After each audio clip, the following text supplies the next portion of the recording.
አሰላሙ አሌይኩም ወራህመቱላሂ ወበረከቱ። ውድና የተከበራችሁ የቻናሌ ተከታታይ ቤተሰቦቼ ከሀገር ውስጥም ከሀገር ውጭም የምትገኙ ውድ ኢትዮጵያውያኖች እንዴት ናችሁልኝ? ሁሉ ሰላም፣ ሁሉ መልካም ከኔ ጋር አልሐምዱሊላህ ሁሉ ሰላም፣ ሁሉ መልካም ነው።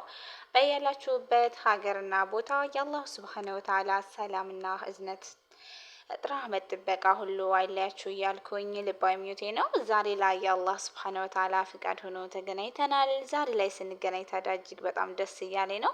ምክንያቱም ከውድ ቻናል ተከታታይ ቤተሰቦች ጋር እጅግ ደስ የሚልና አሪፍ ጊዜ እንደምናሳልፍ ተስፋ አደርጋለሁ፣ እንደ አላሁ ስብሓነ ወተዓላ ፍቃድ ማለት ነው። እንግዲህ ለዚህ ቻናል አዲስ ከሆናችሁ ሰብስክራይብ በማድረግ እንዲሁም ደግሞ የደውል ምልክቷን በመጫን ሁልጊዜ የምለቃቸው ቪዲዮዎች ወደ እናንተ ተደራሽነት የሚኖረው ይሆናል።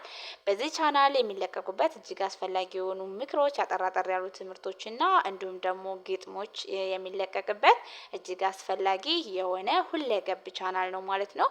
በዚህ ቻናል ፈልጋችሁ የምታጡት ነገር የለም፣ በትምህርትም ቢሆን በግጥምም ቢሆን። ስለዚህ ጠቃሚ ነገሮች ምክሮችን ቢሆን በማንኛቸውም ዙሪያ ታገኙበታላችሁ ማለት ነው። ስለዚህ ይህንን ቻናል ሰብስክራይብ ያላደረጋችሁ ሰብስክራይብ አድርጉ። እንዲሁም የቻናል ተከታታይ ቤተሰቦቼ ከልብ አመሰግናለሁ ለምትሰጡኝ ሀሳብ አስተያየት ሁሉ ጀዛኩምላ ኸይራን ብያለሁ ማለት ነው። እንግዲህ ዛሬ ላይ እጅግ አስፈላጊና ጠቃሚ የሆነ ትምህርት እየላችሁ መጥቻለሁኝ። እንደምትወዱትም አልጠራጠርም። ይህንን እንግዲህ ትምህርት ዛሬ ላይ ለእናንተ ታዲያ ይጠቅማችኋል ብዬ ነው የመጣሁት። ቪዲዮውን ከወደዳችሁትና ከተመቻችሁ ላይክ ሸር እንድታደርጉ ስል በአክብሮት እጠይቃችኋለሁ ማለት ነው። ኢንሻአላህ የዛሬው ርዕስ የሚሆነው ኩራትን እንጠንቀቅ ይላል ማለት ነው። ኩራት ምን አይነት አደገኛ በሽታ ነው? ኩራት የሚያመጣብን ችግር ምንድነው? ኩራት ምንድነው የሚለውን ነገር በደንብ የምናይ ይሆናል ኢንሻአላህ። ቪዲዮውን እስከ መጨረሻው ፍጻሜ ድረስ ተከታተሉ ስል በአክብሮት አሁንም ጠይቃችኋለሁ ማለት ነው። ኢንሻአላህ ዳይ ወደ ቪዲዮው። ኩራትን እንጠንቀቅ። እውቀት አንተ የአላህ ባሪያ ወይ እወቅ።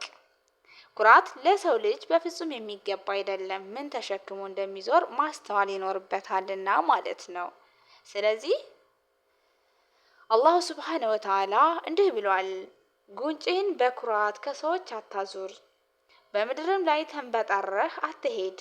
አላህን ተንበጣረሩን ጉረኛን ሁሉ አይወድምና በአካሄድህም መካከለኛ ሁን፣ ከድምፅህም ዝቅ አድርግ፣ ከድምፆች ሁሉ አስከፊው የአህዮች ድምፅ ነውና። የአላህ መልእክተኛ ሰለላሁ ዐለይሂ ወሰለም እንዲህ ብለዋል፣ በልብ ውስጥ የብናኝ ክብደት ያክል እንኳ ኩራት ያለበት ጀነት አይገባም ብለዋል።